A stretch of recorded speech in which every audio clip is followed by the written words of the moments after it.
Hello everyone, स्वागत आप सभी का टॉपर्स प्राइम चैनल में। इस वीडियो में हम देखेंगे टीजीटी फिजिकल एजुकेशन टीचर की जो एग्ज़ाम हुआ था उसकी जो आंसर की आई है उसको देखेंगे, ठीक है, ताकि जिसके आगे टीजीटी के एग्ज़ाम है उनको आइडिया मिल सके कि जो जनरल पार्ट है वो किस तरीके का आ रहा है। इसके अलावा जो बच्चे टीजीटी की तैयारी कर रहे हैं, कोई भी सब्जेक्ट, चाहे नेचुरल साइंस है, मैथ्स है, जिस भी सब्जेक्ट की आप तैयारी कर रहे हैं, अगर आप उसके लिए मॉक टेस्ट खरीदना चाहते हैं तो परीक्षा ऐप पर जो है मॉक टेस्ट अवेलेबल है।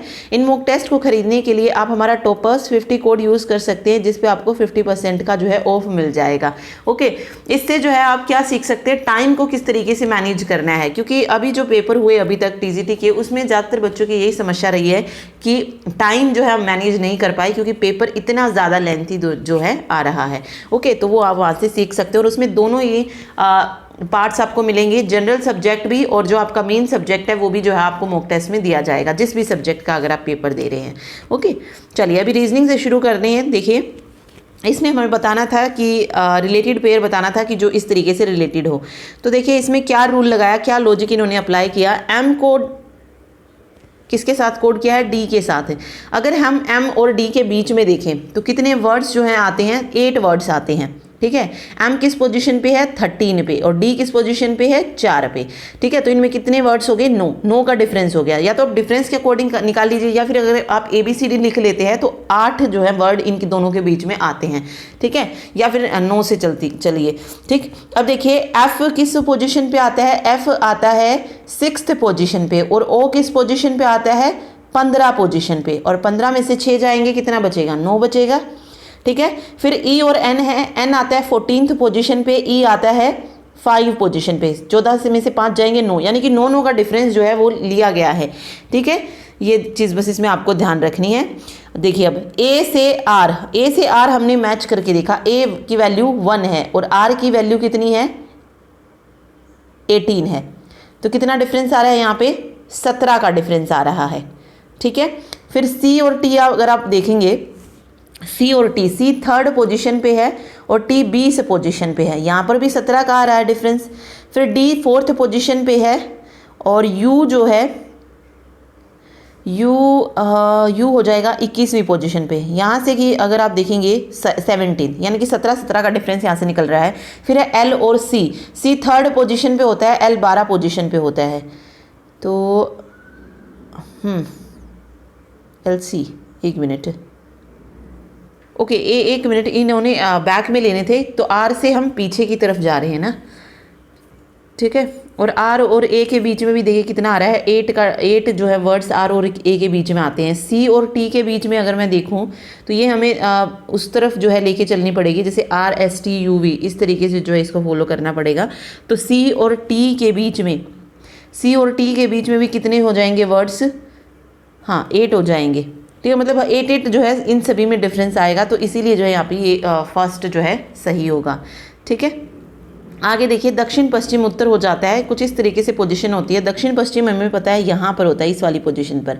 ये वाली जो पोजीशन है वो क्या हो गई है, अब उत्तर हो गई है, ठीक है। यानी कि उत्तर जो है इस पोजीशन पे होता है, और वो कितने डिग्री यहाँ से घूमा है, यहाँ तक जो होगा ये पूरा 90 डिग्री और 35 डिग्री ये, ठीक है। कितना हो जाएगा, 90, 10, 100, 125 डिग्री, नहीं सॉरी 135, हाँ 90 और 45, 135 डिग्री जो है यहाँ से निकल जाएगा, ठीक है। तो वो क्या घूमा है, 135 डिग्री जो है वो यहाँ से हो गया। उत्तर यहाँ पे था, यहाँ पे आ गया। अब इसने पूछा है कि तो उत्तर पश्चिम क्या हो जाता है। अब उत्तर पश्चिम अगर आप देखेंगे, उत्तर पश्चिम कहाँ पर है, उत्तर पश्चिम है इस वाली पोजीशन पे, ठीक है। तो पीछे से आएगा ये, तो यहाँ ये वाली पोजीशन जो है यहाँ पे हो जाएगी, तो पूर्व जो है यहाँ पे सही हो जाएगा इसका राइट आंसर, ठीक है। चलिए अगला देखिए, 8 व्यक्ति जो हैं एक वर्ताकार मेज के इर्द गिर्द जो है बिठा रखे हैं। देखिए क्या कह रहा है, जे एल के दाईं और दूसरी स्थान पर है, जे एल के दाईं, एल यहाँ पे ले लिया, जे इसके दाईं दूसरे स्थान पर हो गया है, एल एन के दाईं और तीसरे स्थान पर है, एन के दाईं और तीसरा स्थान, तो 1 2, और ये एन का दायां हो जाएगा, 3rd पोजीशन पे एल हो जाएगा। के आई के बाएं और दूसरे स्थान पर है, तो के और आई का हमें कोई आइडिया नहीं है, तो इस पॉइंट को भी छोड़ देते हैं। अगला है कि आई जो है ये एन के बाईं और दूसरे स्थान पर है, तो आई यहाँ पे हो जाएगा एन के बाईं ओर। अब आप बता सकते हैं कि के आई के बाईं और दूसरे स्थान पर है, तो के यहाँ पर हो जाएगा, ठीक है। उसके बाद है पी एम के दाईं ओर तीसरे स्थान पर है, पी एम के दाईं ओर, अगर एम यहीं होगा तभी यहाँ पे पी आएगा, बचा क्या क्यू, तो ये पूरी अरेंजमेंट आ जाएगी। एन एल के बाईं ओर दूसरे स्थान पर है, एन एल के बाईं ओर, एल के बाईं ओर अगर हम देखें तो तीसरे स्थान पर है ना कि दूसरे पर, तो फर्स्ट वाला गलत हो जाएगा। सेकंड में कह रहा है कि एन के दाईं ओर चौथे स्थान पर है, एन के दाईं ओर 1 2 3 4 बिल्कुल चौथे स्थान पर है, ये सही है। तो इसमें सेकंड और थर्ड सही होंगे और फोर्थ जो है गलत है, फर्स्ट और फोर्थ, ठीक है। तो ये पूरी अरेंजमेंट रहेगी। इसमें देखिए A P Y N R B कुछ इस तरीके से जो है दिया गया है। इसमें भी देखिए क्या लॉजिक अप्लाई किया, ए से क्या बन गया यहाँ पे, अगर यहाँ पे ए पी और आर बी में देखेंगे तो ए से आ गया बी, ओके, ए से क्या आ गया बी आ गया है, और पी और आर के बीच में क्यू को स्किप करके आर लिखा गया है। एज इट इज़ हमें वाई और एन में करना है, वाई से सीधा जेड आ जाएगा और एन के बाद ओ को स्किप करेंगे और क्या आ जाएगा पी आ जाएगा। तो जेड पी या पी जेड जो है इसका सही आंसर हो जाएगा, फर्स्ट ऑप्शन पी जेड। आगे एक बड़े घन का बता रखा है कि उसको लाल पीले रंग से जो है रंगा गया और कुछ छोटे घन प्राप्त किए गए। तो ऐसे कितने घन होंगे जिन पर पीले रंग की रंगी हुई हो एक फलक, या लाल या नीले रंग की हो तो अन्य सभी फलक रंगी हुई नहीं होंगी। तो 16 जो है ऐसे हो जाएंगे, ठीक है। कितने घन हो जाएंगे छोटे घन, जो पीले रंग से होंगे, कुछ लाल या नीले रंग से, या किसी भी रंग से नहीं होंगे। चलिए अगले में वोल्टन का कोड दिया गया है, तो वोल्टन में वही नंबर्स लिख के आप देख सकते हैं कि किस तरीके से लिखा गया। जैसे डब्ल्यू जो है ये थर्ड 23 पोजीशन पे आता है, तो एज इट इज़ वही रखा गया है। तो लेगर का जो है ऑप्शन सी करेक्ट हो जाएगा इस तरीके से, क्या, क्योंकि एल जो है वो 12वीं पोजीशन पे आता है, ए फर्स्ट पोजीशन पे आता है, जी जो है ये 7 पोजीशन पे आता है, जो 7 हो गया, ठीक है। तो सी ऑप्शन सही होगा। अगला देखिए 6 बाइक की तुलना की गई है। ये कह रहा है कि B6 की जो गति है वो केवल 3 बाइकों से अधिक है, यानी कि 1 2 3 मैंने इस तरीके से ले लिया। B4 की गति जो है वो B2 से अधिक है लेकिन B6 से कम है, तो B4 B2 इस तरीके से हम रख सकते हैं। और आगे अगर आप देखेंगे B2 से जो है आगे क्या कह रहा है कि B3 की गति B5 से कम नहीं है, यानी कि B3 की गति B5 से ज़्यादा ही है। B2 की गति न्यूनतम नहीं है क्योंकि न्यूनतम यहाँ पे कोई और है। यदि B5 की गति B2 से कम नहीं है तो निम्नलिखित में से कौन सा युग्म की गति B4 से अधिक होगी। ओके, अब यहाँ पे सिर्फ एक ही नंबर बचता है। ओके, तो B3 और B5 तो हमें इस तरीके से साथ लेने हैं, तो यहाँ पे तो नहीं आ सकता, यहाँ पे क्या आ सकता है B1।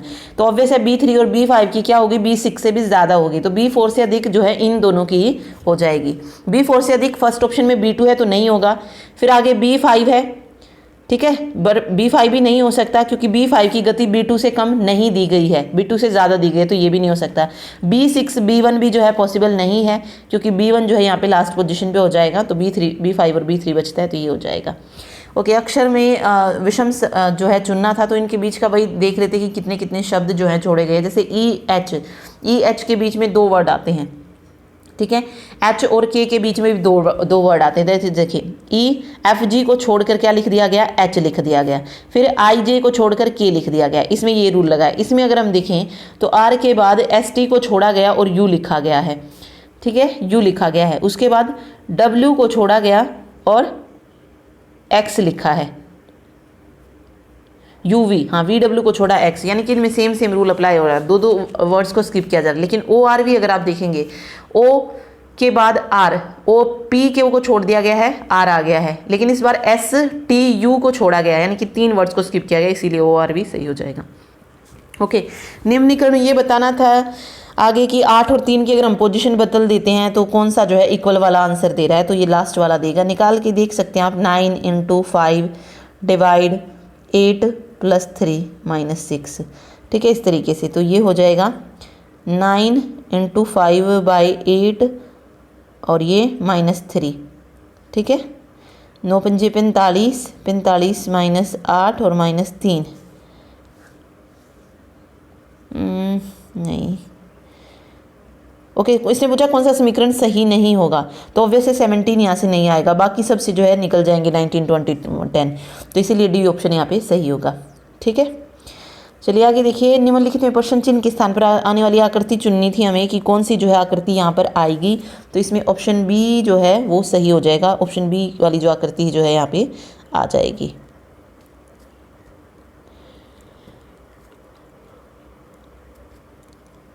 यहाँ से देखिए 3 एरो थे तो 2 कर दिएगा। अब यहाँ पे 1 एरो है तो 1 में से 1 और माइनस कर दो, 1 भी एरो जो है नहीं बचेगा इसमें। ठीक है, आगे इसमें अगर हम देखें रूल क्या लगाया गया, एक न्यू साइन को ऐड किया गया है प्लस को। यहाँ पर भी हम 2 साइन सेम रखेंगे और एक तीसरा साइन जो है इसमें ऐड कर दिया तो वो ऐसे हो जाएगा। और सेम सेम करना है, जैसे प्लस प्लस था तो इस तरीके से ऑप्शन बी जो है सही बन रहा है। ठीक है, चलिए इसमें बतानी है आपको विच of the following answer figure is the right image of the given figure. Mirror है, मिरर को प्लेस किया गया। मिरर के में क्या होगा, जो लेफ्ट साइड में है वो राइट साइड की तरफ दिखेगा और राइट साइड वाला लेफ्ट साइड की तरफ। ओके, फर्स्ट वाला देखेंगे अगर आप, यहाँ पे ये वाली चीज़ ये वाली होनी चाहिए थी तो इसलिए ये रॉन्ग है। सेकंड में ये सही है लेकिन ये वाला नीचे की तरफ था तो नीचे की तरफ ही फिल मिलेगा आपको, ऊपर की तरफ नहीं। हाँ बट इसमें सही है। पर इनकी पोजीशन इन्होंने चेंज कर दी। जैसे ये बीच वाला ही अगर आप चीज़ देखेंगे यहाँ पर इसको पलट दिया है, ये पोजीशन चेंज नहीं होगी, इसीलिए ऑप्शन सी जो है यहाँ पे करेक्ट आंसर होगा। ठीक है, अरेंज करना था इसे तो 4 3 1 2 5 हो जाएगा। नेक्स्ट है कितने लाल केवल पुस्तक हैं। कितने लाल हैं जो केवल पुस्तक, यानी कि जो पुस्तक में भी आ रहा है और लाल में भी आ रहा है, कितने हो जाएंगे। ओके, 8 ये और 3 ये 11। ठीक है, तो 11। 6 क्यों नहीं लिया, क्योंकि ये टायर में जा रहा है 6, इसीलिए। एक अनुक्रम दिया गया जिसमें एक पद जो है गलत है, वो बताना था कि कौन सा जो है गलत है। ठीक है,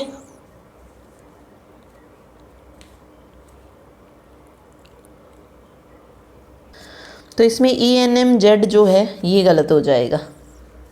ठीक, आगे देखिए सभी गुलाबी लाल है, कोई भी कागज लाल नहीं है, तो फिर निष्कर्ष दिया गया। देखिए क्या कह रहा है, सभी गुलाबी क्या हैं, लाल दे रखे और कोई भी कागज लाल नहीं है, तो कागज अलग चीज़ हो जाएगी।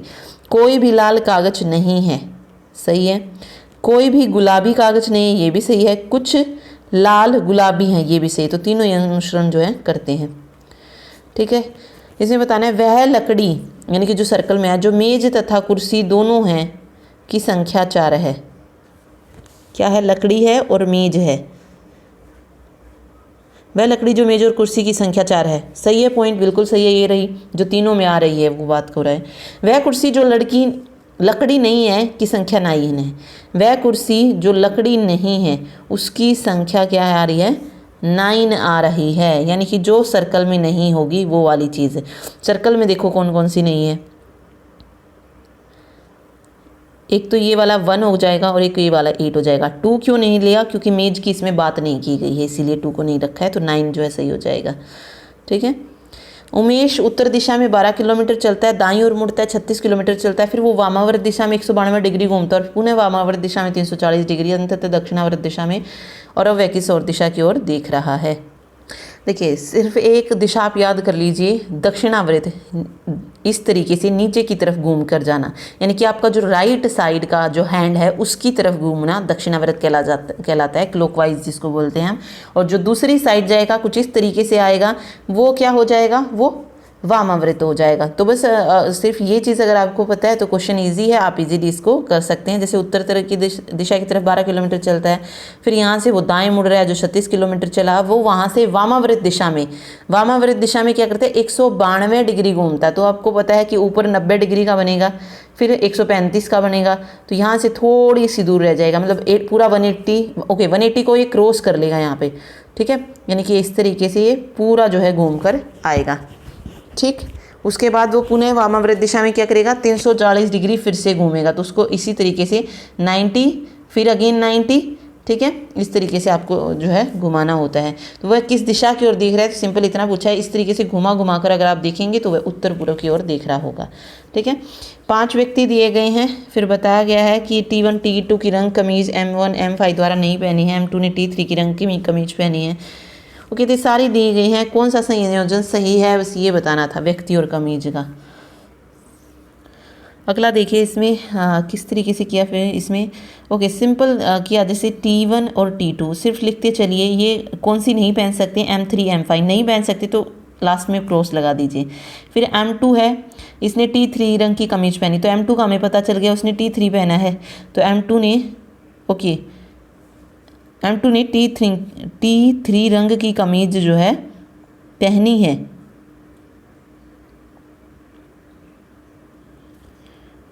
ओके, बट स्टेटमेंट के अकॉर्डिंग तो संयोजन यहीं पर सही हो जाएगा कि M2 ने T3 रंग की कमीज़ जो है पहनी है, या तो ये लिखना था कि M2 ने T3 रंग की कमीज़ जो है नहीं पहनी है।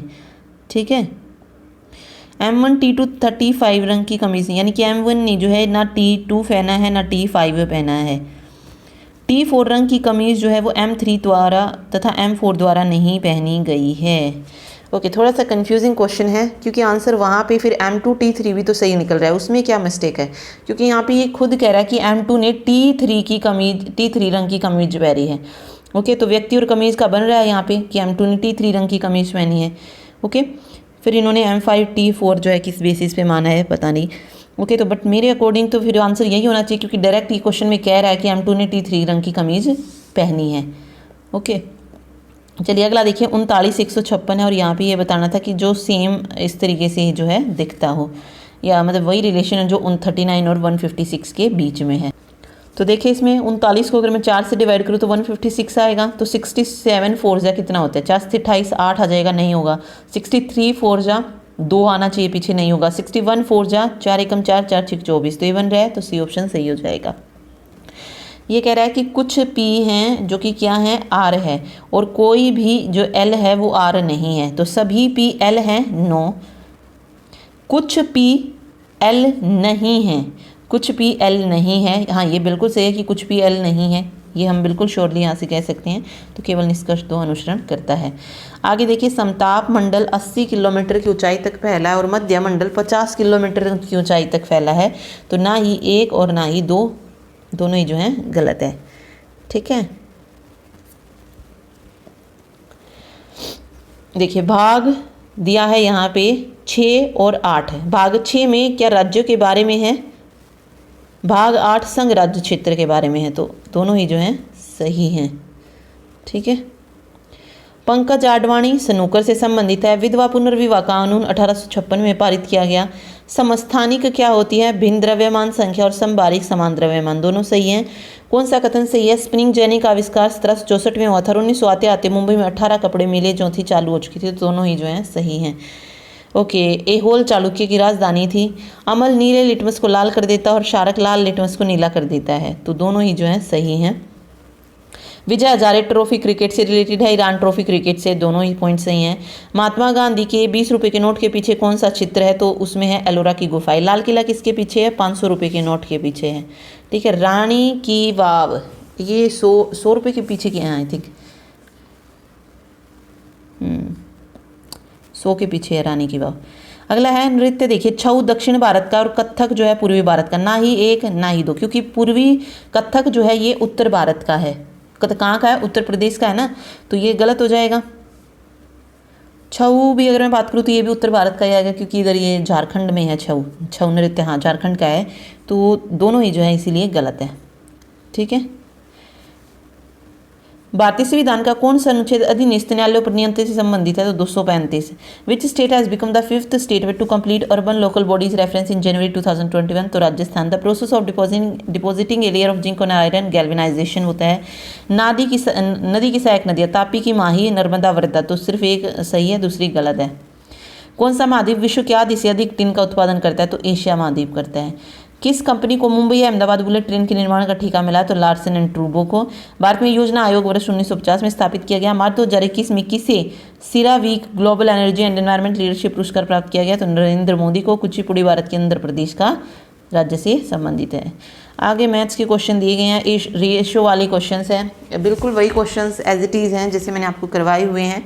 ओके, 2 स्टूडेंट्स की एज दी है, डिफरेंस दिया है, तो इनका डिफरेंस कितना आ रहा है? रेशो में 1 आ रहा है, तो एक्स की वैल्यू कितनी आ जाएगी? 6 आ जाएगी। यंगर स्टूडेंट की बतानी है, कितनी हो जाएगी? 5 6 पंजे 30। अगर बड़े की पूछता तो 36 हो जाती, तो 30 ईयर यहाँ पे सही हो जाएगा। वैल्यू ऑफ दिस बतानी है, तो देखिए इसमें क्या हो जाएगा, सबसे पहले हमें बोर्ड मास के अकॉर्डिंग किसको सॉल्व करना होता है? मल्टीप्लाई को। अगर इसमें देखें तो वैसे तो डिवीजन होती सॉल्व, लेकिन यहाँ पे है नहीं, तो डिवीजन की बजाय हम किसको सॉल्व करेंगे? इसको। तो 4 3 12 हो जाएगा। 12 + 2 और -18, 18 में से 12 जाएंगे 6, 6 और 2 8 बन जाएगा। ये 440 किलोमीटर पर घंटा से एक रेलगाड़ी प्लेटफॉर्म को 15 मिनट में पार करती है। यदि रेलगाड़ी और प्लेटफॉर्म की लंबाई समान है तो प्लेटफॉर्म की लंबाई क्या है?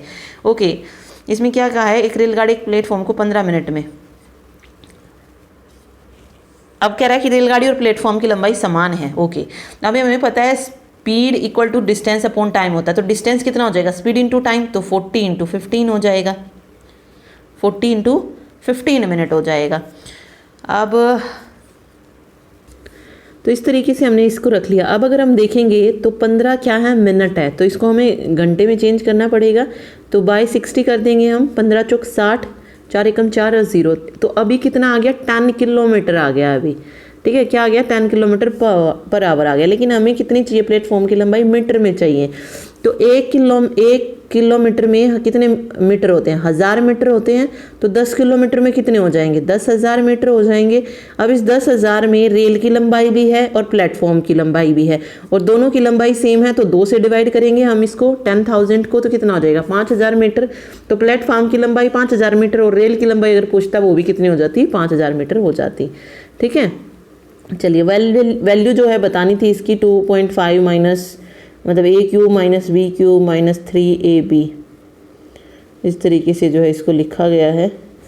डायरेक्ट आप इसको सोल्व कर सकते हैं, ऐसे 25 गुना 25 गुना 25 1000 हो जाएगा यहाँ पे, फिर 15 गुना 15 15 करके आप जो है इसको 100 कर सकते हैं, 25 चौक 100 और 0 कट करके आंसर जो है इसका 1 निकल जाएगा यहाँ से। ठीक है, चलिए आगे देखिए, P150 क्यू है, तो क्यू पी से कितने प्रतिशत अधिक है, क्या कह रहा है कि क्यू बताना है कि वो पी से कितने है। अब जितने से पूछा जाए उसको हमेशा नीचे रखिए 150। अब अधिक कम पूछा है तो डिफरेंस लेंगे, अधिक पूछे या कम पूछे हमेशा डिफरेंस लेंगे, या अगर आपसे सिर्फ इतना पूछता है कि कितने प्रतिशत है, ठीक है, तो हम एज इट इज़ वैल्यू जो थी क्यू की रख सकते थे, लेकिन यहाँ पे कितने प्रतिशत अधिक है बोला है, तो इनको हमें डिफरेंस लेना पड़ेगा। इसका 5 आ जाएगा, 13 में से 5 जाएंगे, 8 आ जाएगा, ठीक है, 85 आ जाएगा, 85 हो जाएगा, और गुना में 100 कर दीजिए, इसको कट करेंगे, 5 × 15, 5 दूनी 10, ठीक है, 2 पंजे 10 की 0, 2 × 16 और 1 17, ये 3 पंजे 15 हो जाएगा, 3 × 6 18 हो जाएगा, फिर 3 × 18, 3 × 18, तो 56.66 हो जाएगा। ओके, लार्जेस्ट वैल्यू जो है इसमें से बतानी थी कौन सी है, तो वो आप इसको सॉल्व करके भी जो है निकाल सकते हैं। ओके, अगर कोई छोटी वैल्यू दी गई है तो आप उसको जो है कुछ इस तरीके से निकाल सकते हैं, जैसे 70, 79, 28, 33 और 25, 31, इस तरीके से लिखिए। अब इसको इससे डिवाइड कीजिए। अब 79 को 13 से करोगे और 19 को 70 से करोगे तो कौन सी वैल्यू जो है बड़ी आएगी। 19 को 70 से करेंगे जब हम, ये 1330 आ रही है, अगर इसको देखेंगे हम तो ये कितना आएगा, 13 और 79 कैलकुलेट 1027 आएगा ये वाली वैल्यू। ठीक है, तो अब आप देख सकते हैं कि 13 19 की जो वैल्यू बन रही है वो 1027 यानी कि कम बन रही है। 70 79 क्या है यहाँ से बड़े हैं। ठीक है, यहाँ से 70 79 जो है वो क्या हो जाएंगे, बड़े हो जाएंगे। तो इस तरीके से इसमें चेक करना होता है, तो हमें यहाँ से पता चल जाएगा कि 13 19 जो है बड़ी नहीं है। फिर इसी तरीके से जो है आप इसमें चेक कर सकते हैं, लेकिन इसमें आपको ज़्यादा टाइम लग जाएगा क्योंकि बड़ी संख्या है। वैसे सही तरीका यही है कि आप क्रॉस में करते जाएं और पता करते जाएं कि कौन सी बड़ी है कौन सी छोटी है। ओके, क्योंकि अगर आप डिवाइड करने जाओगे तब भी आपको उतना ही ज़्यादा टाइम लगेगा, तो बेटर है आप क्रॉस वाला जो है ट्रिक लीजिए और उसके अकॉर्डिंग बता सकते हैं। तो 70 79 जो है यहाँ पे सही आंसर इसका हो जाएगा। ठीक है, आगे देखिए, अंकित मूल्य और छूट को दर्शाता है।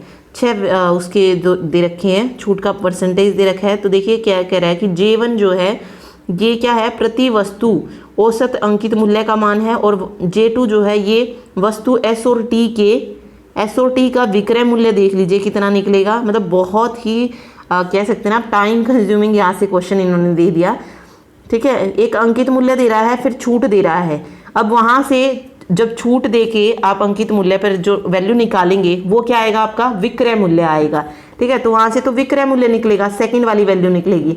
ठीक है, उसके बाद J1 क्या निकलेगा, प्रति वस्तु औसत अंकित मूल्य का मान, औसत अंकित मूल्य जो बन रहा है।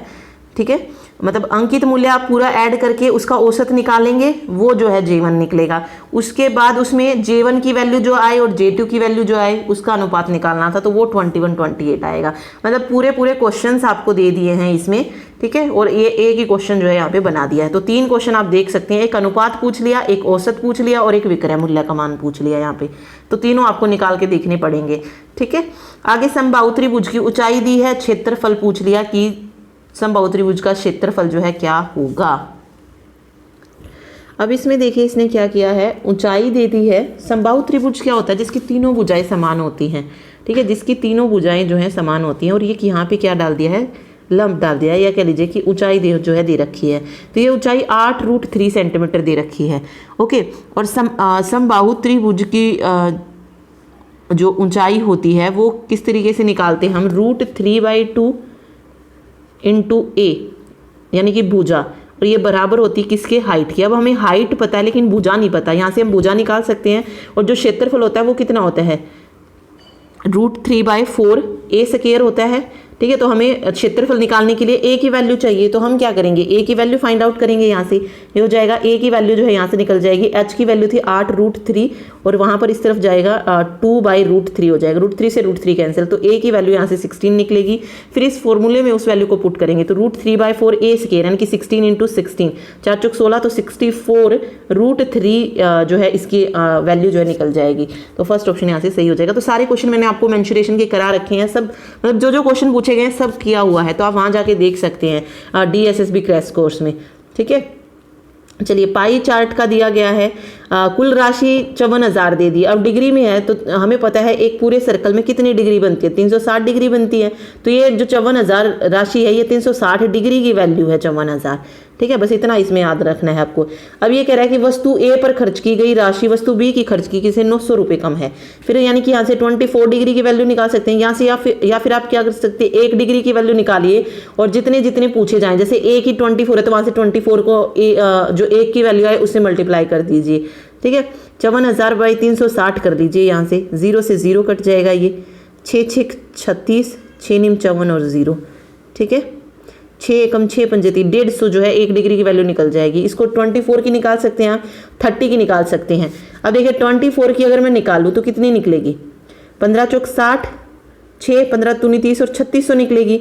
अगर यही मैं बी की निकालूँ तो बी का 30 डिग्री है, तो ये हो जाएगा 3 पंजे 15, 15 3 45। क्या इनमें डिफरेंस 900 का आ रहा है, तो बिल्कुल आ रहा है। तो एक पॉइंट बिल्कुल सही है यहाँ पे, ए पॉइंट।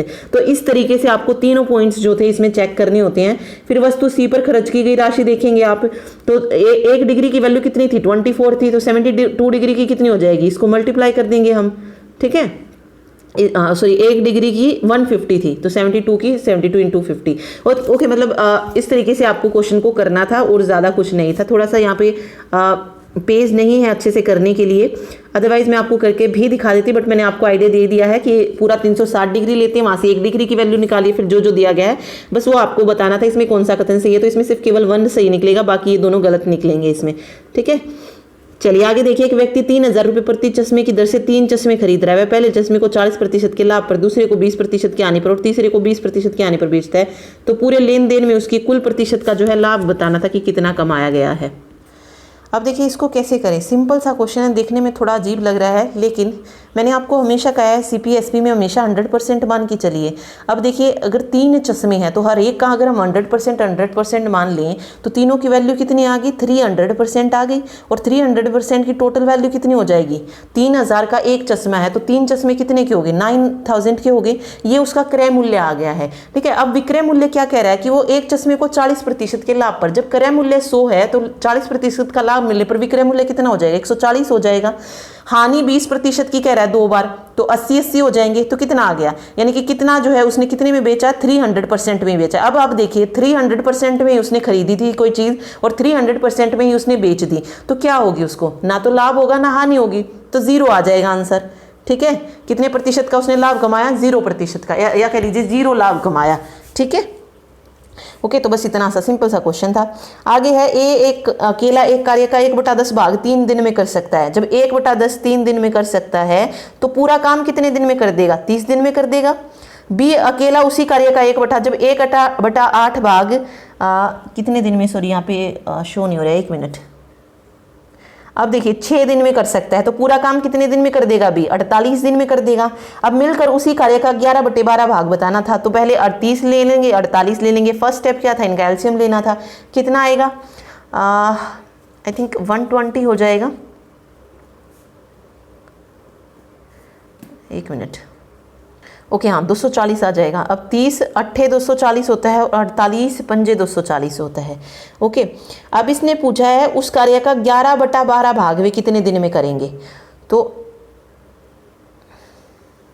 अब ये इसमें क्या कह रहा है कि जब ये पूरा काम जो है वो कितने दिन में कर सकते हैं, पूरा काम ये कर सकते हैं 240/13 दिन में। ठीक है, एक काम को पूरा कर सकते हैं 240/13 में। तो 11/12 भाग कितने में हो जाएगा, गुणा 11/12 कर दीजिए यहाँ पे। तो ये 12 दूनी 24 20 हो जाएगा। 220/13 जो है यहाँ से करेक्ट आंसर निकल जाएगा। थोड़ा सा घुमा कर दिया गया है, अदरवाइज ट्रिक वही फॉलो करनी है जो रूल मैंने आपको बता रखा है एलसीएम वाला। ओके, बाकी कुछ नहीं था। तो 220/13 यहाँ पे सही हो जाएगा। एक वस्तु का विक्रय मूल्य दिया है, अंकित मूल्य दिया है, तो छूट प्रतिशत जो है इसमें ज्ञात करनी है। हमें पता है छूट हमेशा किस पे निकलेगी, अंकित मूल्य पर। हानि और लाभ किस पर निकलते हैं, क्रय मूल्य पर। अब देखिए इनमें डिफरेंस 2 का है। छूट प्रतिशत किस पे निकलती है, अंकित मूल्य पे। अंकित मूल्य कितना है, 15 है, तो गुणा में 100 कर दीजिए। सिंपल सा बिल्कुल क्वेश्चन है। 5 दिए 15 हो जाएगा, 5 दूनी 10 0 हो जाएगा। ये हो जाएगा 20 दूनी 40। ठीक है, 40/3, 3 एकम 3, फिर 3 तिया 9, तो 13.33 यहाँ पे करेक्ट आंसर निकल जाएगा। ठीक है, तो यहाँ पे तो मैथ बहुत इजी आया हुआ था। दो संख्याओं का योग 150 और उनका अंतर इतना है, दोनों संख्याओं का गुणनफल क्या होगा। देखिए एक जगह कह रहा है दो संख्याओं का योग दे रहा है 150, एक जगह पे इनका अंतर दे रहा है 48। अब ये गुणनफल बताना है। अब गुणनफल बताने के लिए ऑब्वियस हमें x और y की वैल्यू पता होनी चाहिए। तो यहाँ से y पहले x की वैल्यू निकालेंगे, 2x, और ये 150 में से 48 को अगर हम माइनस करते हैं तो कितना आएगा, 102 आएगा। ठीक है, x की वैल्यू कितनी आ जाएगी, 51 आ जाएगी। तो हम संख्या x की अगर 51 आई है तो y की निकाल सकते हैं। y की वैल्यू जो है यहाँ से निकाली जा सकती है। ठीक है, तो 150 में से 51 को क्या कर देंगे, माइनस कर देंगे, तो y की वैल्यू निकल जाएगी। कितनी आ जाएगी, आई थिंक 99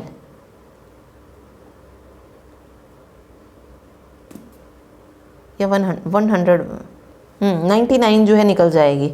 अब दोनों संख्याओं का गुणनफल निकालना है, तो 99 को 51 से क्या कर देना है, आपको मल्टीप्लाई कर देना है, तो वो निकल जाएगा 5049। तो कुछ इस तरीके से इसको करना था। 3 संख्याएं दी है, C, A तथा B के योग से 12 कम है, तो B का मान क्या है। ओके, A और B के योग से C कितना कम है, 12 कम है।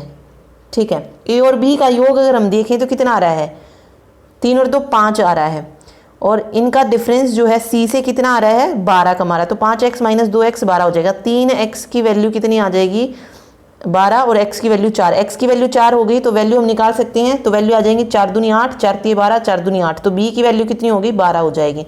तो 12 इसका करेक्ट आंसर निकल जाएगा। ठीक है, ये मैंने आपको सिर्फ बता दिया है। अगर आपको डिटेल में जानना है तो मैंने आपको पूरा अर्थमेटिक करवाया हुआ है, इस तरीके के क्वेश्चन करवाए हुए हैं, वहाँ जाके आप देख सकते हैं। फिर भी मैंने आपको बता दिया कि किस तरीके से आपको करना है। ठीक है, चलिए यहाँ पे what is the value of a बतानी थी कि यहाँ पर ए की वैल्यू क्या निकल के आएगी।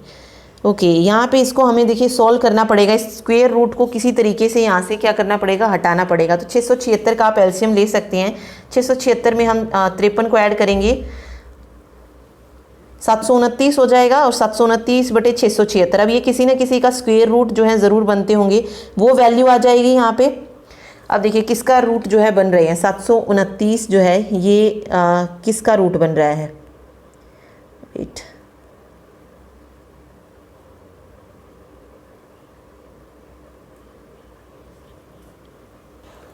तो अगर 729 देखें तो ये 27 का रूट बन रहा है, और 676 26 का रूट बन रहा है। तो यहाँ से 16 होकर 27/26 यहाँ पे निकल जाएगा।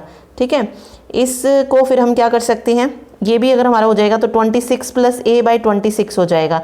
यहाँ पे 26 मल्टीप्लाई में आ जाएगा, 26 से 26 कैंसिल हो जाएगा। 26 में से हम माइनस करेंगे 26 को, a की वैल्यू 1 निकल जाएगी। ठीक है, तो सिंपल क्वेश्चन था।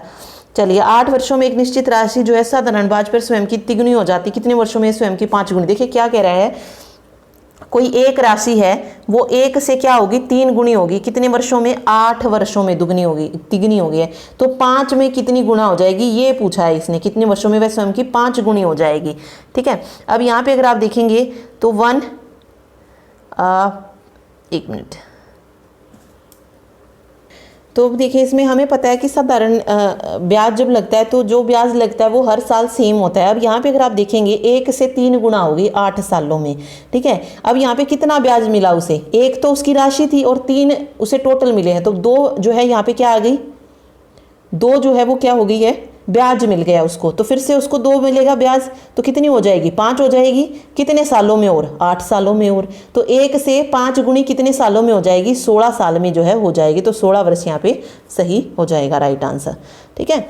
एक घनाभ की लंबाई चौड़ाई का योग दिया है, लंबाई चौड़ाई से अधिक है, ऊंचाई 30 सेंटीमीटर, चौड़ाई और लंबाई का अंतर इतना है, तो घनाभ का कुल पृष्ठीय क्षेत्रफल जो है इसमें बताना है। देखिए लंबाई दे दी, चौड़ाई दे दी, डायरेक्ट इसमें फॉर्मूला रखना है, ठीक है। ओके सॉरी, इसने दिया जो है डायरेक्ट नहीं दिया, इसने क्या किया है, एल और जो भी विड्थ थी, लंबाई और चौड़ाई थी, उनका पहले तो योग दे दिया, यानी कि एल प्लस डब्ल्यू आप 75 मान सकते हैं। फिर कह रहा है कि जो लंबाई है वो चौड़ाई से अधिक है, यानी कि लंबाई ज़्यादा है चौड़ाई से, और ऊंचाई 30 सेंटीमीटर है तथा चौड़ाई और लंबाई का अंतर 10 सेंटीमीटर। तो जो भी घनाभ का कुल पृष्ठीय क्षेत्रफल होगा उसमें जो जो चाहिए चीज़ें हमें चाहिए होंगी पहले वो हमें निकालनी पड़ेंगी। अब इसमें अगर आप देखेंगे, देखिए पहले इसने क्या कहा, लंबाई और चौड़ाई का योग, तो L प्लस विड्थ 75 दे दी पहले। फिर क्या कह रहा है कि चौड़ाई और लंबाई का अंतर, यानी कि लंबाई और चौड़ाई का अंतर दे दिया 10 सेंटीमीटर। तो यहाँ से पहले एक वैल्यू निकालेंगे हम, ठीक है। अगर लंबाई की निकलती है लंबाई की, फिर उसमें से विड्थ की निकालेंगे, ऊंचाई हमारे पास आई जाएगी, फिर घनाभ का कुल पृष्ठीय क्षेत्रफल।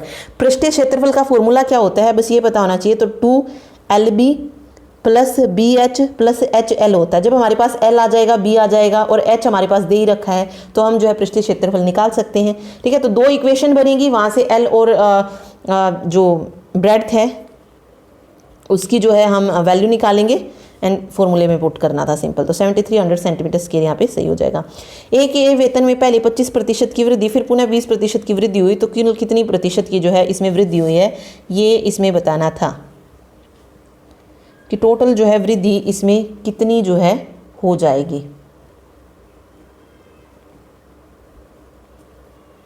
तो देखिए कितनी हो जाएगी, इसमें कुछ इस तरीके की जब चीज़ दी होती है तो नेट इफेक्टिव फॉर्मूला लगाइए। सबसे पहले 25% की वृद्धि, तो 25 लिख दिया, फिर से 20% की वृद्धि है तो हम दोनों प्लस की लेंगे, और ये हो जाएगा प्लस 25 गुणा 20/100। इसमें फॉर्मूला लगता है नेट इफेक्टिव का, A plus B plus A into B by 100। अगर कहीं पर हानि दी गई होती है तो वहाँ पर प्लस की जगह पे आप माइनस पुट कर लीजिएगा, जहाँ पे लाभ होता है वहाँ पे प्लस होता है, ये तो अदरवाइज फॉर्मूला ये होता है, ठीक है। तो यहाँ से कट करेंगे, 25 चौक 100, 4 पंजे 20, 25 और 25 50, तो 50% की जो है टोटल उसमें वृद्धि हुई है, ठीक है।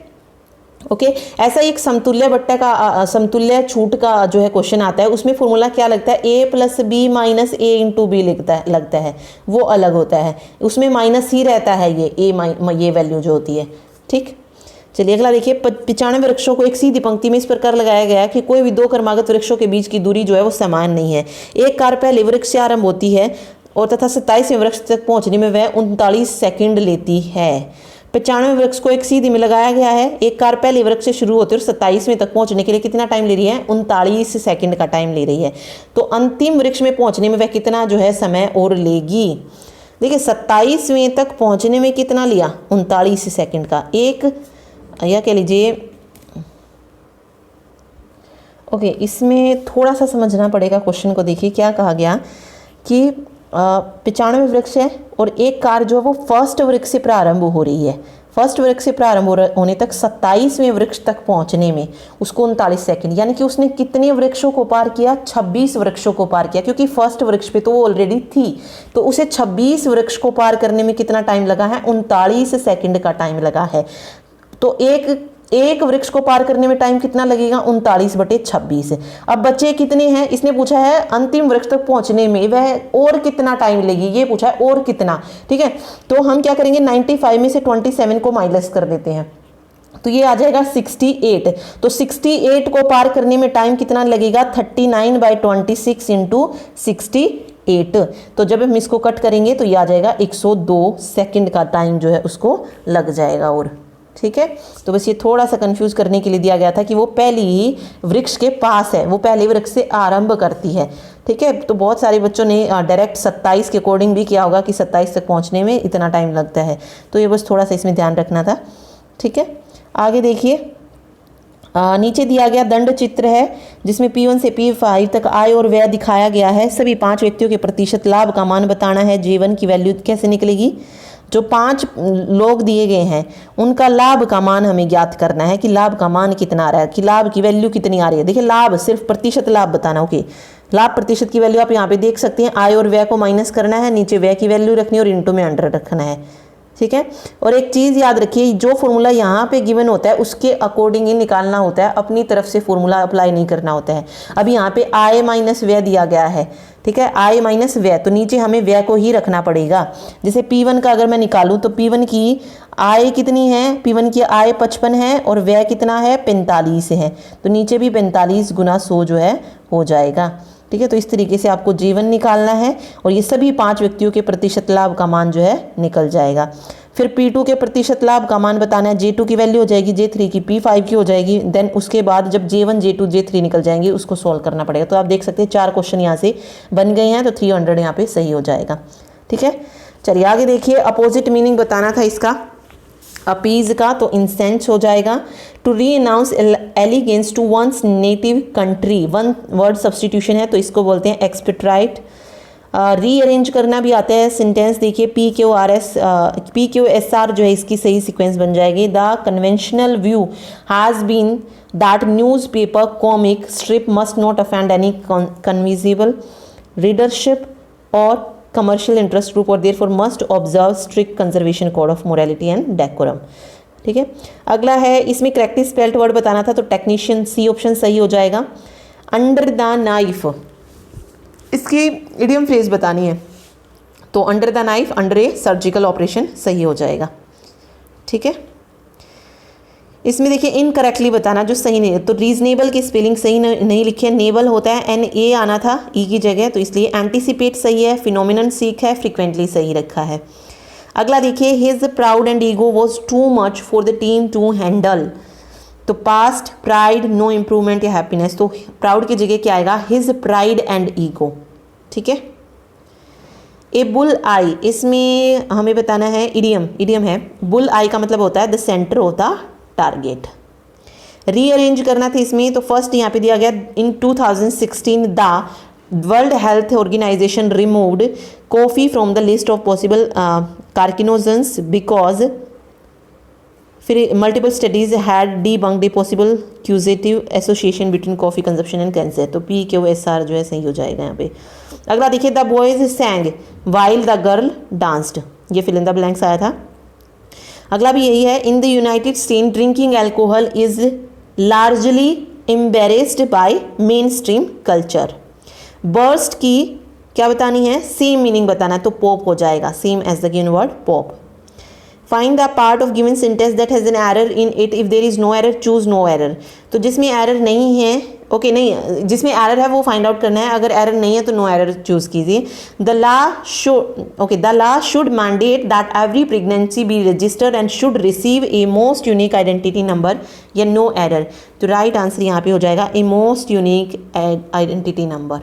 ठीक है, मोस्ट यूनिक जो है यहाँ पे मिस्टेक है, गलत है। If you can't pay the bill don't spend, spend की जगह क्या आएगा यहाँ पे? डोंट स्पेंड हो जाएगा।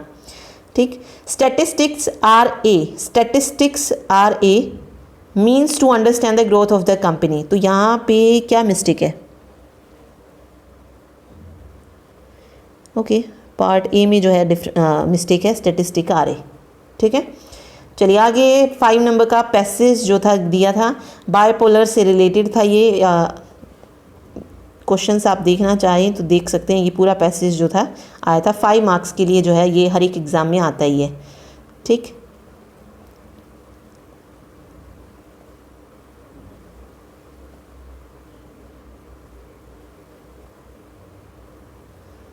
नीचे दिए गए शब्द का पर्यायवाची शब्द जो है ज्ञात करना था। ओज का क्या हो जाएगा? ओज का हो जाएगा शक्ति। ठीक है, निम्नलिखित वाक्यों में से संयुक्त वाक्य ज्ञात कीजिए। संयुक्त वाक्य अलग अलग भी जो है इनका मीनिंग होता है, जैसे वह शाम गया और रात को लौट आया, वह शाम गया रात को लौट आया। मिश्रित वाक्य क्या होते हैं? जो एक दूसरे पे डिपेंड होते हैं, तो यहाँ पर डी ऑप्शन सही हो जाएगा संयुक्त वाक्य का। निम्नलिखित वाक्यों में से शुद्ध वाक्य बताइए, तो वह कचौड़ी खा रहा है शुद्ध वाक्य होगा। दिए गए वाक्य की वृत्ति ज्ञात कीजिए। जल्दी लौट आओ, इसमें क्या है? संभावना है, बाह्यता है, आज्ञार्थक या निश्चयार्थक। तो आज्ञा है, जल्दी लौट आओ। दिए गए वाक्य में उपयुक्त चिन्ह बताइए। वाह क्या बात है, तो वाह के बाद क्या आता है? इस तरीके से लिखा जाता है, ये वाला साइन आता है विस्मयादिबोधक वाला, तो डी ऑप्शन सही हो जाएगा। ओके, श्याम द्वितीय श्रेणी में पास हुआ है, इसमें विशेषण बताना था, तो कर्मवाचक विशेषण जो यहाँ पे हो जाएगा। एक मिनट, देखिए दिया गया वाक्य किस पुरुष का उदाहरण है? आप कल दिल्ली जाओगे, आप कल दिल्ली जाओगे, तो किसी और के लिए बात हो रही, तो मध्यम पुरुष हो जाएगा यहाँ पे। खेत हाथ रहना, तो युद्ध में जीतना। यहाँ पे पूछा गया था मुहावरे का अर्थ, तो खेत हाथ रहना, युद्ध में जीतना। अभिहित और अविहित, अभिहित का मतलब होता है कहाँ हुआ, और अविहित हो जाता है अनुचित। ज्ञानी क्या होता है? ज्ञानी होता है निराधार, इसका पर्यायवाची नहीं है बताना था, तो ज्ञानी मर्मज्ञ, विद्वान और विज्ञ होता है, निराधार इसका पर्यायवाची नहीं है। क्या आप पढ़ने जाते हो, तो प्रश्न पूछा है, तो प्रश्नवाचक हो जाएगा। अरे पीछे हो जाओ, कौन सा लगा है इसमें? अव्यय ज्ञात करना है, तो विस्मयादिबोधक है इसमें, ठीक है, साइन से ही पता चल रहा है। मुहावरा है इज्जत अपने हाथ होना, यानी कि मर्यादा का वश में होना। दिए गए शब्दों में शुद्ध वर्तनी का चयन कीजिए, तो रचयिता जो है यहाँ पे सही हो जाएगा। नीति जमा एक नैतिक हो जाएगा। आगे 5 मार्क्स का फिर अगेन पैसेज आया था, रेडियो से रिलेटेड था ये, तो पैसेज तो इजी ही जो है पूछा जाता है। चलिए अब आते हैं सब्जेक्ट के क्वेश्चन दे रखे हैं ये। स्वास्थ्यकर होने के लिए व्यायाम में क्या विशेषताएं होनी चाहिए? तो ये रक्त व तंत्र की आरोग्यक गतिविधि होनी चाहिए, उत्सर्जन तंत्र की आरोग्यजनक गतिविधि होनी चाहिए। तो दोनों ही जो हैं क्या हैं? विशेषताएं हैं, ठीक है। डैश कोशिका का ऊर्जा रूपांतर करता है, तो माइटोकॉन्ड्रिया कोशिका का ऊर्जा रूपांतर करता है। While giving massage, which of the following is not the important consideration? तो massage should not begin and end with effleurase, ठीक है। खेल चोटों की रोकथाम में कौन से महत्वपूर्ण कारक हैं? हेलमेट, वस्त्र और जूते, तो तीनों ही हैं। बॉडी मास इंडेक्स यानी कि जो BMI होता है उसको किस तरीके से कैलकुलेट किया जाता है? तो weight by height metre square होता है, तो सी ऑप्शन सही होगा। नेक्स्ट देखिए, which of the following technique are associated with dehydration and affect athletic performance? तो use of diuretics, sauna bath और कैथरिक और इंड्यूस्ड वॉमिटिंग, तो तीनों जो है सही हो जाएंगे। आगे देखिए, रिस्पॉन्सिबल फॉर मसल रेप्चर्स, तो तीनों ही सही हैं, weak muscle, fatigue muscles and prolonged exposure to cold. Anatomy is divided into 2 parts. Which are those parts? Gross anatomy and microscopic, तो both जो है करेक्ट है। शारीरिक शिक्षा में लड़की के कार्य के लिए एक विभाग आयोजन निम्नलिखित में से कौन से महत्वपूर्ण है? महिलाओं को लड़कियों की कक्षाओं को पढ़ाना चाहिए और लड़कियों की एथलेटिक टीमों को प्रशिक्षित करना चाहिए। व्यायामशाला में खेल के मैदान पर एथलेटिक क्षेत्र में गतिविधियों को लड़कियों के विशिष्ट मानकों और उपलब्धि के विचार के इर्द गिर्द आयोजित किया जाने थे। दोनों ही जो है नहीं है, गलत है, ठीक है। ओके, कंकाल तंत्र के कार्य क्या? शरीर को सहारा देता और सुरक्षा करता है। गमन का कार्य, रक्त कोशिकाओं का उत्पादन, तो तीनों करता है, तो तीनों सही हैं। There are many elements in a human body, which of the following is most abundant? बहुत सारे एलिमेंट्स होते हैं बॉडी में, सबसे ज़्यादा क्या होती है? ऑक्सीजन होती है। Which of the following are the type of tissue? तीनों ही हैं, एपिथेलियल भी है, नर्वस भी है और कनेक्टिव टिश्यू भी है, तो तीनों टिश्यू हो जाएंगे। शैक्षिक स्वास्थ्य विज्ञान के संदर्भ में निम्नलिखित में से कौन सा संयोजन है जो सही नहीं है? नेत्र विशेषज्ञ और सर्जन, शारीरिक शिक्षा, ये गलत हो जाएगा। स्वास्थ्य शौचालय शीट विद्यालय स्वच्छीकरण हो जाएगा, बाकी सही है। Abdominal obesity is associated with increased risk of diabetes, hypertension and coronary heart disease, तीनों हो जाएगा। एक पूर्व प्रतियोगिता भोजन के लिए कौन सा महत्वपूर्ण दिशा निर्देश है? कार्बोहाइड्रेट में उच्च और वसा में कम होना और पचने योग्य होना चाहिए, बिल्कुल सही है। प्रतियोगिता से पहले 1 घंटे के भीतर मीठे पेय से बचे, ये भी सही। और भोजन के पाचन के लिए पर्याप्त समय दीजिए। बड़े भोजन के लिए 3 से 4 घंटे और छोटे भोजन के लिए 2 से 3 घंटे का होता है, तो तीनों ही जो है सही है। Which of the following is the source of saturated fat? तो सैचुरेटेड फैट का जो सोर्स है वो है मिल्क। प्राचीन ओलंपिक के दौरान एक ओलंपिक युद्ध विराम लगाया गया था, उस युद्ध विराम के निम्नलिखित में से नियम क्या थे? तो ओलंपिक प्रशिक्षण और खेलों के दौरान सभी युद्ध 3 महीने के लिए रुकने चाहिए। सेना और हथियार युक्त लोग ओलंपिक मैदान में प्रवेश नहीं कर सकते थे और ओलंपिक के दौरान कोई मौत की सजा नहीं होगी, ठीक है। मेगा इवेंट रणनीति में शहरों के शामिल होने के पीछे कौन सा कारण है? तो दोनों ही हैं। शहर के नेता ओलंपिक खेलों की कूटनीतिक शर्त, कम लागत पर क्षेत्रीय, राष्ट्रीय और अंतर्राष्ट्रीय मीडिया प्रदर्शन इनके रूप में देखते हैं। ओके, ओलंपिक की मेजबानी को पर्यटन और पर्यटन राष्ट्रों के लिए एक वरदान के रूप में उचित ठहराया जा सकता है। तो दोनों ही जो है पॉइंट सही हैं। ओके, बल कारक व्यायाम के बारे में कौन सा कथन सही नहीं है? तो ये व्यायाम संधि कोण जिस पर संकोचन किया जाता है कि मांसपेशियों को कमजोर करते हैं। आगे देखिए, which of the following individual are unable to pursue the general social school curriculum in physical education? तो individual with chronic heart, individual with orthopaedic और फिजिकली हैंडीकैप्ड, तीनों जो है सही है। ओके, कौन से अधिगम के बारे में सामान्य अवधारणा है? तो दोनों ही हैं। अधिगम पर्यावरणीय विन्यास की विशेषताओं का कार्य है और क्षमता की परवाह किए बिना अधिगम या तो शास्त्रीय अनुकूल, सक्रिय अनुकूल या दोनों के कारण होता है। तो दोनों सही हैं, 1 तथा 2। आगे देखिए, इसमें करेक्ट बताना है ज्वाइंट्स के बारे में जो सही है। तो तीनों ही पॉइंट्स बिल्कुल सही है। Amphiarthrosis joint has limited mobility, the immobile nature of synethrosis joint provide for a strong union between the articulating bone on the basis of structural classification. Fibrous, cartilaginous and synovial are 3 types of joints. तो तीनों points सही हैं। अधिगम का व्यक्तिगत व्यवहार पर महत्वपूर्ण प्रभाव पड़ता है क्योंकि वह ना तो क्षमता को प्रभावित करता और ना ही भूमिका अनुभूति को।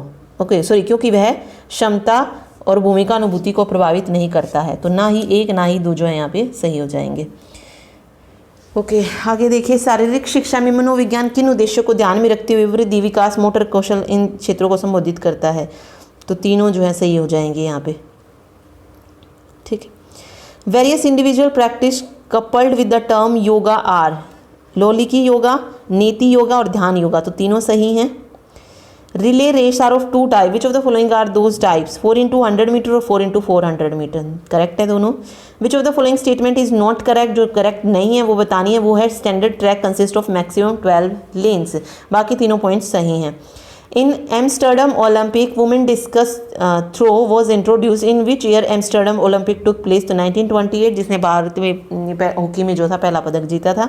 शारीरिक प्रदर्शन पर मनोवैज्ञानिक कारकों के प्रभाव को समझना, दोहरा उद्देश्य बताना खेल मनोवैज्ञानिक का। तो दोनों ही है। खेल गतिविधियों में भागीदारी से किसी व्यक्ति के मनोवैज्ञानिक विकास, स्वास्थ्य और कल्याण पर प्रभाव का मूल्यांकन किया जाता है। दोनों सही हैं।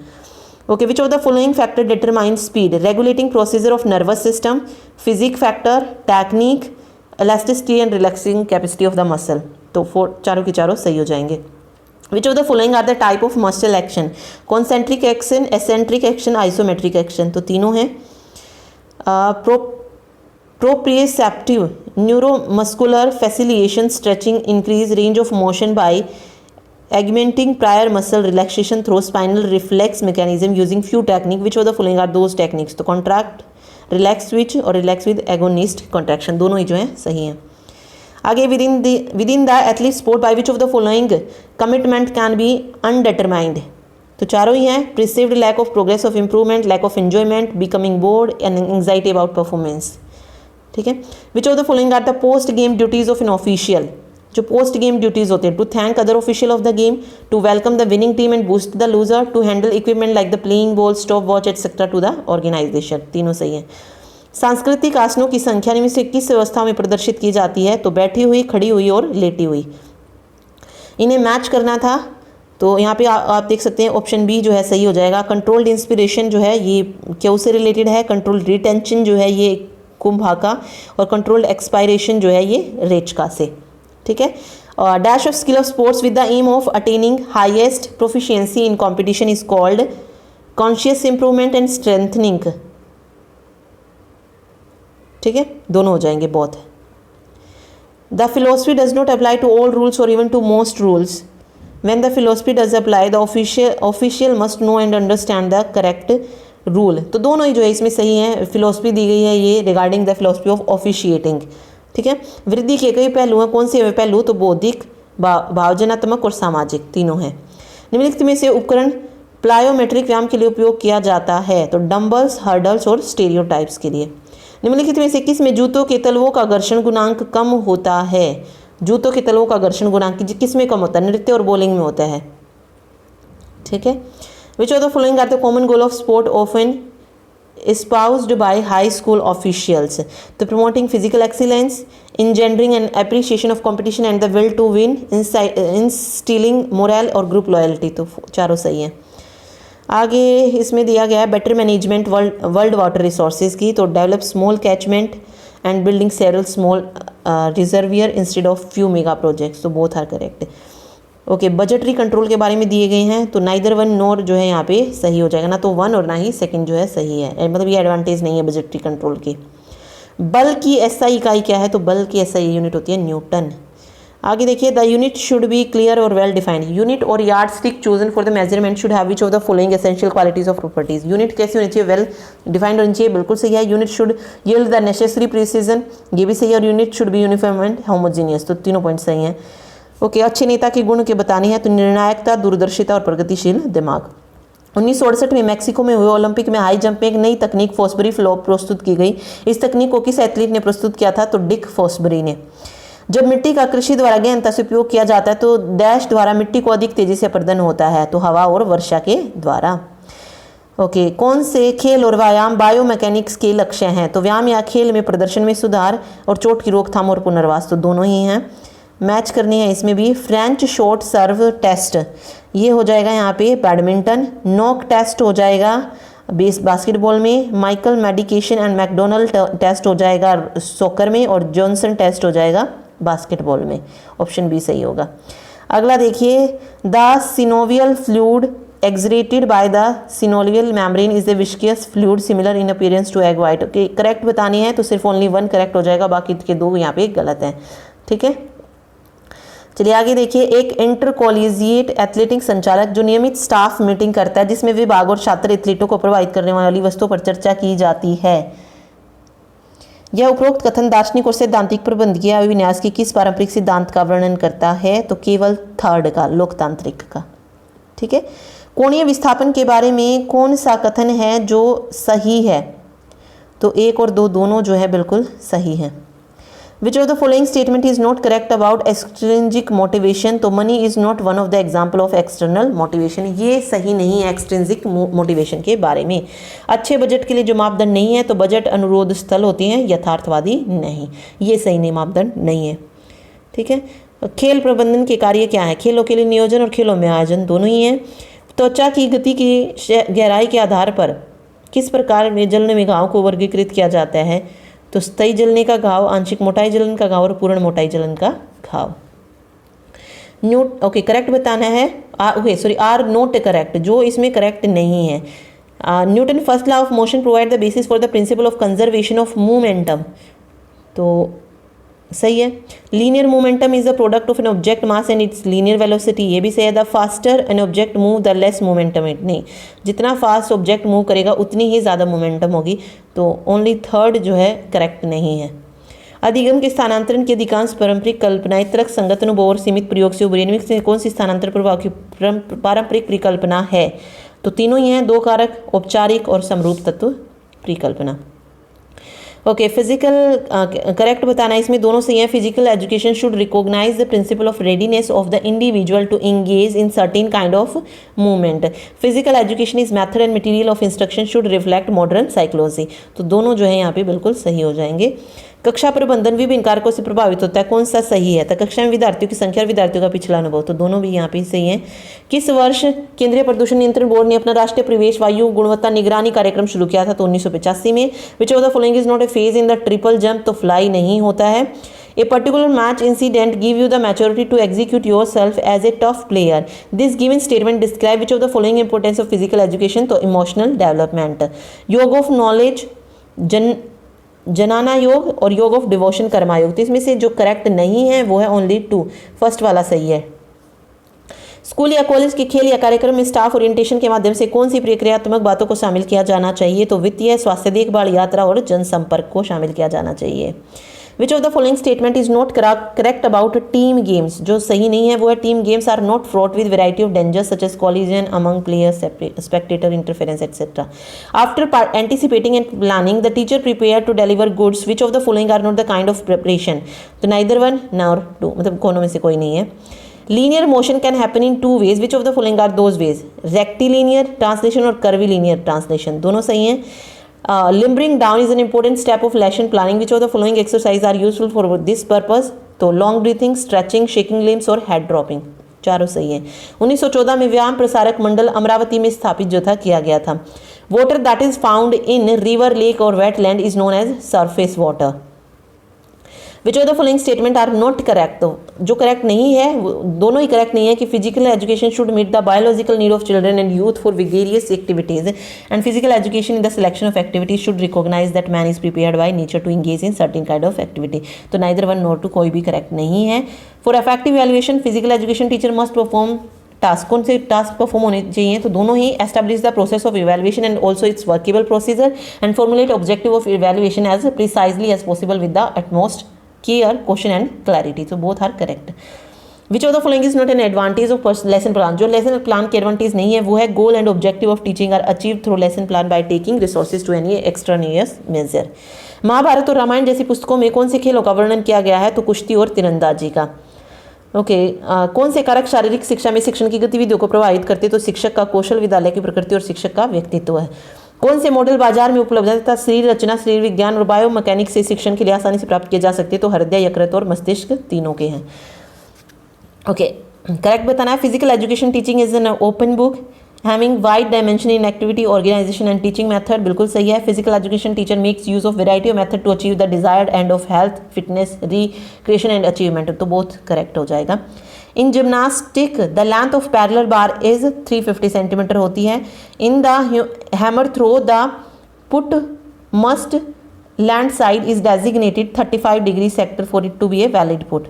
Which of the following is a valid extension of MS PowerPoint file name? तो PPTX और PPTM दोनों ही होती हैं।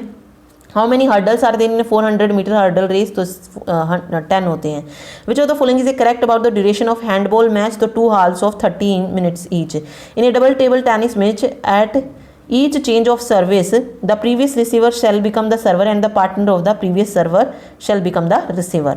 Which of the following is a type of mallakhamb?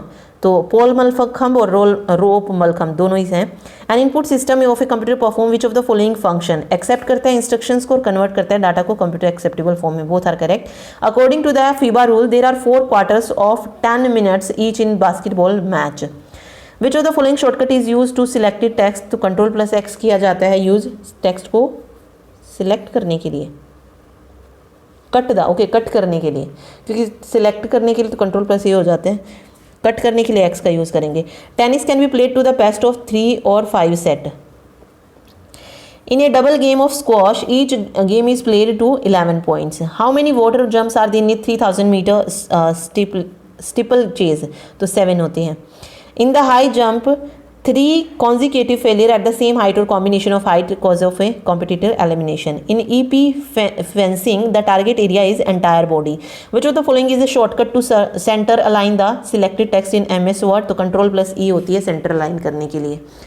During a netball match, a minimum of 5 and maximum of 7 players from a team may be on the court at any one time. Memory प्रबंधन का काम कौन करता है? Storage का। आवश्यकता अनुसार प्राप्त एप्लीकेशन और डिवाइस को मेमोरी देता है, एप्लीकेशन और उनकी डाटा को एक दूसरे से सुरक्षित रखता है। तो 1 और 2 ओके। मेमोरी प्रबंधन के कार्य बताए थे। एक कबड्डी मैच के दौरान अधिकतम कितने सब्सटीट्यूट जो है यूज़ किए जा सकते हैं? तो 5। विच of the following is a gesture that can be made by reference in A judo? तो इपन और वजर अरी, तो बोथ जो है यहाँ पे सही हो जाएंगे। ठीक है, तो ये था फिज़िकल एजुकेशन टीचर का पेपर। इससे थोड़ा बहुत आइडिया आपको मिल जाएगा कि सब्जेक्ट कैसा पूछा जाएगा या जनरल पेपर जो है किस तरीके का आएगा। Okay, thank you so much.